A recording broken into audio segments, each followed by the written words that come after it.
My YouTube channel. आज हम पढ़ेंगे कक्षा 10 के लिए द्विघात समीकरण। कक्षा 10 के लिए द्विघात समीकरण के भी क्वेश्चन जो कि बच्चों को सबसे ज्यादा परेशान करते हैं एग्जाम में। भिन्न वाले, सबसे पहले भिन्न वाले क्वेश्चन हम इनको हल करेंगे। वो क्वेश्चन में क्या दिया है, एक भिन्न 1/3 हो जाती है जब उसके अंश से 1 घटाया जाता है। भिन्न क्या होती है? भिन्न वो होती है जिसको p अपॉन q के रूप में लिखा जा सके, अंश अपॉन हर के रूप में लिखा जाता है, उसे क्या कहते हैं? भिन्न कहते हैं। अंश से 1 घटाया जाए और वह 1/4 हो जाते हैं जब हर में 8 जोड़ दिया जाता है। तो हम इसको अंश x मानेंगे और हर को y, अंश को x और हर को y। देखो इसमें हमेशा दो समीकरण बनती है, हमेशा दो समीकरण बनती है। एक समीकरण कब बनेगी? जब अंश से 1 घटाया जाता है, और एक समीकरण कब बनेगी? जब हर में 8 जोड़ दिया जाता है। देखो जब अंश जो ऊपर होता है उसको अंश कहते हैं, जो नीचे होता है उसे हर। अंश से 1 घटाया जाए यानी x, हमने अंश से 1 बनाया, ठीक है, और हर में से कोई चेंज नहीं करा, तो क्या हो जाता है? 1/3। इसको हम सोल्व करेंगे, इसकी बर्ज गुना करेंगे, इसकी गुना इधर, इसकी गुना इधर। 3x - 1 3x - 3 बराबर y। इसको हम एक समीकरण का नाम देंगे। और दूसरी समीकरण कैसे बनेगी? जब क्या होगा, हर में 8 जोड़ दिया जाता है, यानी कि अंश को ऐसे छोड़ दिया जाए और हर में क्या कर दिया जाए? 8 ऐड कर दिया जाए। तो भिन्न क्या हो जाती है हमारी? 1/4। मल्टीप्लाई करेंगे 4x बराबर y प्लस 8, यानी 4x माइनस y बराबर 8। इसको हम समीकरण 2 कहेंगे। देखो अब हम इन समीकरण को हल करेंगे और काहे का मान निकालेंगे? x का और y का, x का और y का मान निकालेंगे। देखो मैं क्या करूंगा, y का ये मान समीकरण 2 में रखूंगा। समीकरण 1 से y का मान समीकरण 2 में रखने पर, समीकरण 1 से y का मान समीकरण 2 में रखने पर तो यहाँ y, ये y का मान इस है ना, यहाँ पे पुट रख करेंगे तो क्या आएगा? 4x माइनस 3x माइनस 3 बराबर 8। 3x माइनस प्लस 3 बराबर 8। 4x में 3x गए, 1x बराबर, ये उधर माइनस में चला जाएगा तो x बराबर 5। x का मान समीकरण 1 में रख देंगे। x का मान क्या रखेंगे? समीकरण 1 में रखने पर 3 मल्टीप्लाई 5 माइनस 3 बराबर y। तो y का मान आएगा हमारा 12। तो हमारी भिन्न क्या होगी? अंश का मान हमारा 5 और हर का मान 12। ये हमारी क्या हो जाएगी? भिन्न, ठीक है ना। तो ऐसे ही इसमें अंश क्या मान लेंगे हम? अंश क्या मान लेंगे भाई? x, और हर क्या मान लेंगे? y। देखो इसमें क्या बोल रहा है, यदि हम अंश में 1 जोड़ दे तथा हर में 1 घटा दे तो भिन्न क्या हो? 1 में बदल जाती है, यानी भिन्न 1 हो जाती है। अंश में क्या करे? 1 जोड़ दे तथा हर में क्या करे? 1 घटा दे, ठीक है ना। तो भिन्न क्या बदल गई? 1 बन गई। 1 को बटे हम 1 भी लिखते हैं, ऐसे लिखेंगे। इसकी मल्टीप्लाई इधर, इसकी मल्टीप्लाई इधर। ये क्या बन गया? x प्लस 1 बराबर y माइनस 1, या फिर हम इसको ऐसे कह सकते हैं कि x माइनस y बराबर 2। समीकरण 1, ये सॉरी माइनस के 2, ये उधर जाएगा, y माइनस का हो जाएगा, माइनस के 2, ठीक है ना। इसको अब हम समीकरण दूसरे बढ़िया, यदि हर में 1 जोड़ दे तो वह इम्पोर्टेंट है, ओनली हर में बोल रहा है उसने, तो हम हर में ही चेंज करेंगे। हर में क्या कर रहा है? 1 जोड़ने के लिए, यानी y प्लस 1 बराबर भिन्न क्या होगी? 1/2, 2 की मल्टीप्लाई इधर, इसकी इधर, तो 2x बराबर कितना हो गया? y प्लस 1, ठीक है ना। तो 2x माइनस y बराबर 1 बराबर कितना भाई 1। देखो समीकरण 1 समीकरण 2, इसमें x का मान कितना 1, y का मान 1, x का मान कितना 2, y का मान कितना 1। तो हम ऐसा करेंगे कि y के मान दोनों जगह इक्वल है ना, लेकिन और चिन्ह भी इक्वल है। अगर चिन्ह एक जैसे हो तो दोनों समीकरण को जोड़ देते हैं। अगर चिन्ह समान होते, देखो y का मान इक्वल है ना, हमें करने की कोई जरूरत नहीं है, लेकिन अगर चिन्ह भी समान होते तो हम जोड़ देते, लेकिन चिन्ह अलग अलग है तो हम क्या करेंगे, इसको घटाएंगे। क्या करेंगे, घटाएंगे। क्या करेंगे, हम इसको घटाएंगे। हम समीकरण 2 में से 1 घटाएंगे, 2 में से 1 घटाएंगे। 1 क्या करने पर, घटाने पर। देखो 2 में से 1 घटाने पर क्या होगा, हमारा y का मान कट जाएगा, ठीक है ना। और 2x और 1x में से घट के 1x बचा, और दूसरी साइड माइनस के 2 और माइनस के 1 कितना हो जाएगा, माइनस का 3, माइनस का 3 कितना हो जाएगा भाई, माइनस का 3। और y का मान समीकरण कहां रखेंगे हम, y का मान समीकरण 1 में, y का मान कहां है भाई 1 में रखने पर, y का मान 1 में रखने पर क्या होगा, देखो अगर 1 में रखेंगे तो x माइनस x का मान, y का मान आया कि हमारा x का सॉरी का मान भाई x का मान अगर यहां रखेंगे, x का मान -3 + 1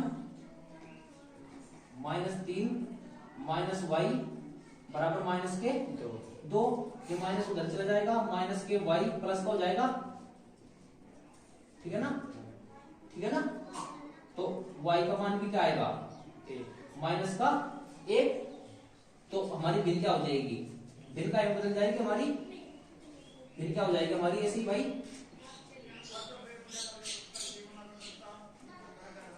भिन्न क्या हो जाएगी हमारा माइनस के 3 बटे माइनस का 1, माइनस से माइनस का, तो भिन्न क्या बनेगी 3 बटा। ओके भाई। एक होती है इसमें नाव की चाल और एक होती है धारा की चाल। जब नाव धारा की दिशा में जाएगी तो धारा और नाव की चाल हमेशा जुड़ेगी। जब विपरीत दिशा में चलेगी अर्थात धारा के बहाव की विपरीत दिशा में नाव चलेगी तो चाल हमेशा घटेगी। अब देखो क्वेश्चन में बोला है कि एक नाव की शांत जल में चाल 15 किलोमीटर प्रति घंटा है, अर्थात नाव की खुद की चाल 15 किलोमीटर प्रति घंटा है तथा नाव को धारा की दिशा में 30 किलोमीटर जाने और 30 किलोमीटर वापस आने में कुल 4 घंटे में 30 मिनट समय लगता है। अर्थात नाव पहले तो 30 किलोमीटर जाती है धारा की दिशा में और फिर आती है 30 किलोमीटर विपरीत दिशा में। ये तो वही सिंपल सी बात है कि अगर नाव धारा की दिशा में जाएगी तो आएगी धारा की विपरीत दिशा में ही। तो कुल समय से आने और जाने में कुल समय कितना लगता है 4 घंटे 30 मिनट, 15 किलोमीटर जाने और 15 किलोमीटर वापिस आने में। तो हम क्वेश्चन करेंगे, हमारे चाल का फॉर्मूला होता है, समय का फॉर्मूला होता है समय बराबर दूरी बटे चाल, समय बराबर दूरी बटे चाल। तो हम फॉर्मूला लगाएंगे समय बराबर दूरी बटे चाल का। देखो 30 किलोमीटर दूरी, चाल कितनी, धारा की दिशा में चाल कितनी होगी हमारी 15 प्लस y प्लस कुल समय लगा है आने और जाने में कितना, यह धारा की विपरीत दिशा में चाल होगी, कुल समय कितना लगा है 4 घंटे 30 मिनट। 4 घंटे 30 मिनट का मतलब है 4.5 घंटे, 4.5 घंटे, 4.5। देखो भाई इससे आगे मैं ऊपर से 3 कॉमन ले लूंगा, 30 क्या ले लूंगा भाई कॉमन, यहाँ क्या बचा वो 1/15 plus y plus 1/15 minus y और इधर 9/2। देखो भाई 30 से 3 से ये 3 बार, 30 से ये 10 बार और 10 चला जाएगा इधर मल्टीप्लाई में।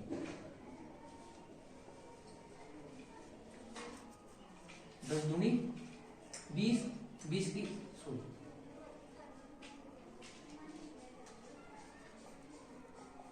3/20 भाई 3/20, 15 माइनस वाई इधर 15 प्लस वाई इधर, एलसीएम लेके करा हमने, एलसीएम हमारा आया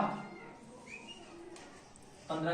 देखो एक बार जुड़ लिया एक बार घट लिया, यानी कि 15 का स्क्वायर माइनस के y का स्क्वायर, 15 का स्क्वायर 225 माइनस का वाई का स्क्वायर, यानी हमारा एलसीएम 15y की इधर गुना 15 माइनस वाई और 15 प्लस वाई की इधर 15 प्लस वाई बराबर 3/20 बराबर क्या आया हमारा 3/20, ठीक है ना।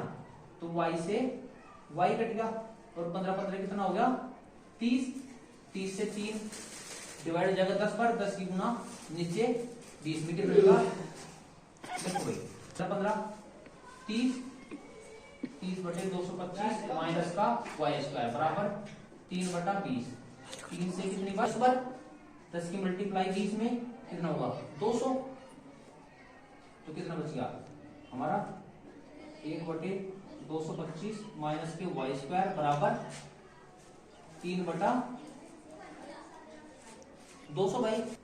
देखो भाई 3 से 30, 10 बार घटा 10 की मल्टीप्लाई नीचे 20 में 20 दशम 200, 1 बटा इधर अब जब गुना हो जाएगी भाई 200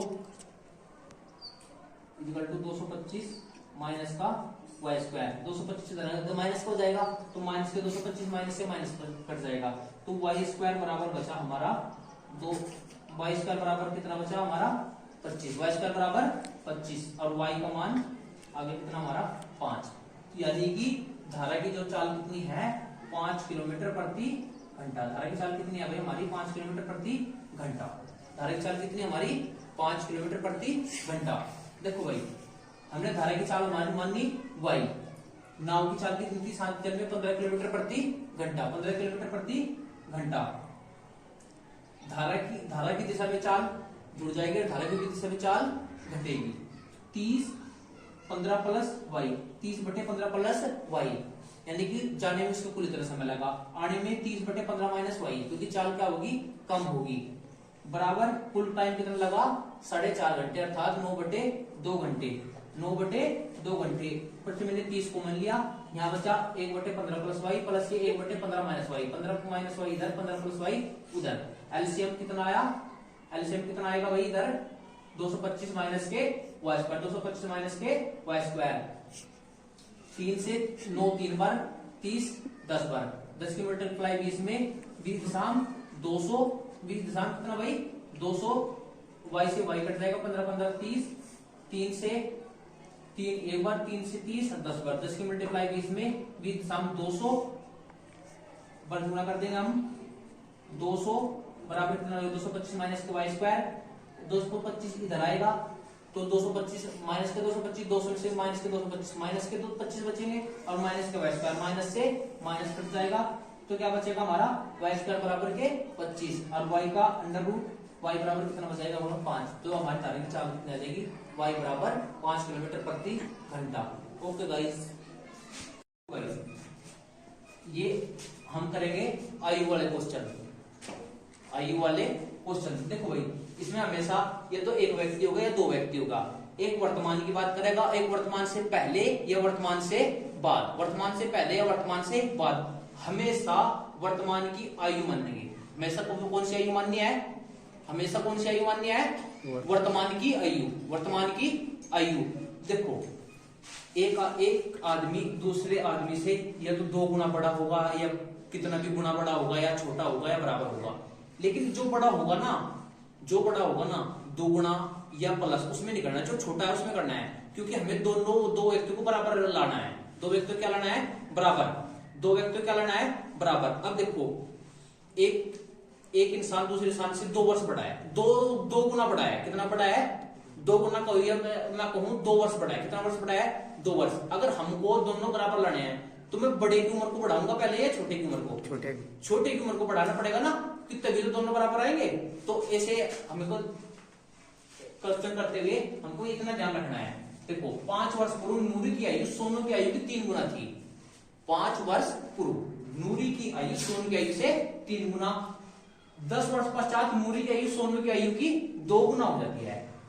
नूरी और सोनी की आयु कितनी है वर्तमान आयु, हमेशा वर्तमान आयु मानते हैं, हमेशा कौन सी आयु मानते हैं वर्तमान, ना तो बाद की ना पहले की, हमेशा वर्तमान आयु मान के चलते हैं। हमने मान लिया कि नूरी की वर्तमान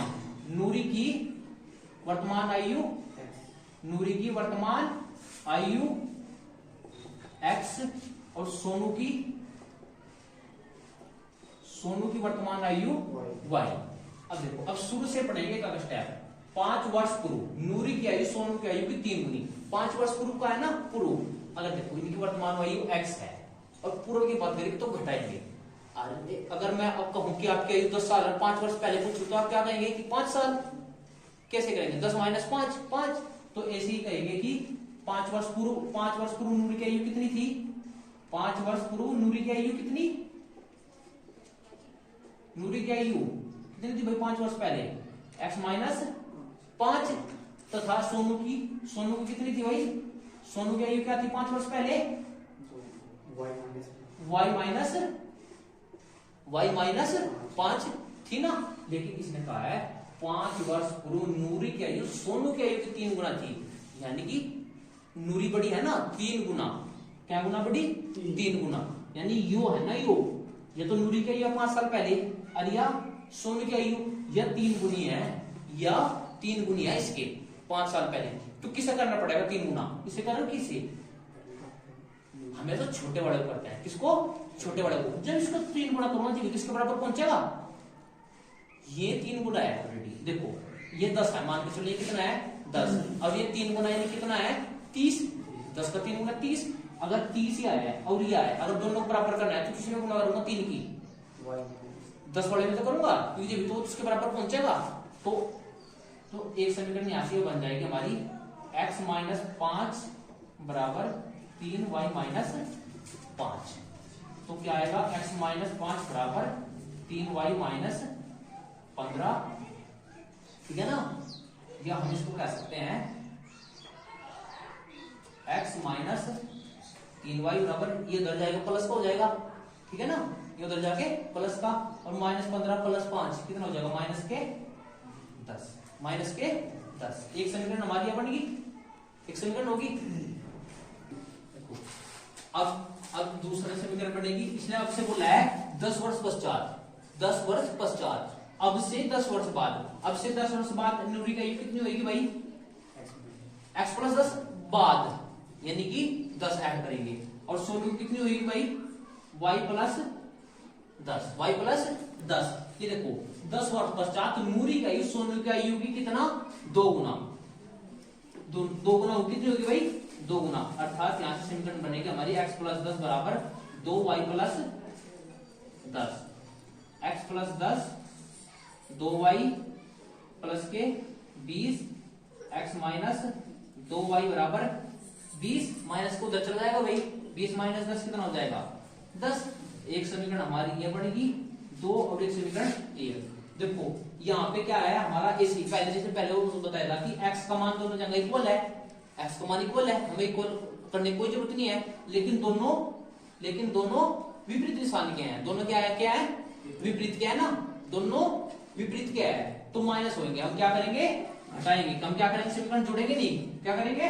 घटाएंगे। क्या घटाएंगे? समीकरण 1 में से समीकरण 2, समीकरण 1 में से 2 घटाने पर, समीकरण 1 में से 2 घटाने पर देखो x से x कट जाएगा, ये माइनस का था तो ये प्लस का हो जाएगा।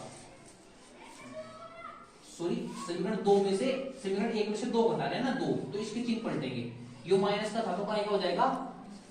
काय का हो जाएगा? प्लस का। और माइनस के 3y में से 2y गए, कितना बचेगा? माइनस के y, है ना। देखो ये प्लस का हो गया, ये काय का हो गया भाई? प्लस का। ये तो माइनस का बचा, तो माइनस प्लस क्या होगा? माइनस होगा ना, माइनस तो होगा ना। तो 3y में से और 2y का जगह माइनस के y। इसी प्रकार माइनस के 10 और ये भी क्या हो जाएगा? ये भी माइनस का हो जाएगा ना, चिन्ह पलट जाएगा ना। इस समीकरण के चिन्ह पलट जाएंगे भाई। इस समीकरण के क्या होंगे? ये माइनस का हो जाएगा, ये प्लस का, ये भी माइनस का। क्योंकि वो समीकरण घटाए हम ना, जो समीकरण घटाने होते हैं उसके निशान पलट जाते हैं। जो समीकरण घटाई है उसके क्या होंगे? निशान बदल जाएंगे। ठीक है ना। तो इसके निशान पलट गए, x से x कट गया, 3y में से 2y गया, एक माइनस के 1y, माइनस के 10, और माइनस के 10 कितना बच गया भाई हमारा? माइनस के 10 माइनस का 20, y से y कट गया, y का मान कितना? 20। यानी कि सोनू की वर्तमान आयु कितनी है? 20 साल। 20 साल। अगर हम y का मान यहां पे रखेंगे, y का मान 2 में रखने पर देखो भाई क्या आएगा हमारा x माइनस 2 गुना 20 बराबर के 10, 20 दूनी 40, 40 उधर जाकर प्लस हो जाएगा, x बराबर 10 प्लस 40, तो x बराबर 50, यानी कि नूरी कितने साल की है? 50 साल की। देखो एक और समझाता हूं, हमेशा वर्तमान आयु मान, वर्तमान आयु नूरी की कितनी मान ली हमने x, सोनू की कितनी मान ली y। इन्हें कहा था पहले स्टेप में 5 वर्ष पूर्व, अगर पूर्व की बात करें तो हमेशा कम होती है, इन्हें हमेशा घटती है। नूरी की 5 वर्ष पहले x माइनस 5 और सोनू की y माइनस 5। इसने कहा कि नूरी की आयु सोनू की आयु से 3 गुना थी, कितने गुना? 3 गुना। किसकी आयु? नूरी की आयु। लेकिन नूरी की नहीं करनी हमको, बराबर करने के लिए हमको सोनू की आयु 3 गुना करनी पड़ेगी। अगर सोनू की आयु 3 गुना करूं तभी तो वो नूरी के पास पहुंचा पाएगा, ठीक है ना, तभी तो दोनों बराबर रख पाऊंगा। तो इसे रखकर समीकरण यहां से बढ़ा, ठीक है ना। इसी प्रकार 10 वर्ष पश्चात, अगर 10 वर्ष पश्चात के बाद फिर 10 ऐड कर दिया दोनों तरफ, ठीक है ना। अब क्या होगा? सोनू की आयु 2 गुना थी किसकी? सोनू की आयु की। इसी प्रकार सोनू की आयु को 2 गुना करते हैं यहाँ पे और दोनों क्या कर दिया? बराबर कर दिया, ठीक है ना।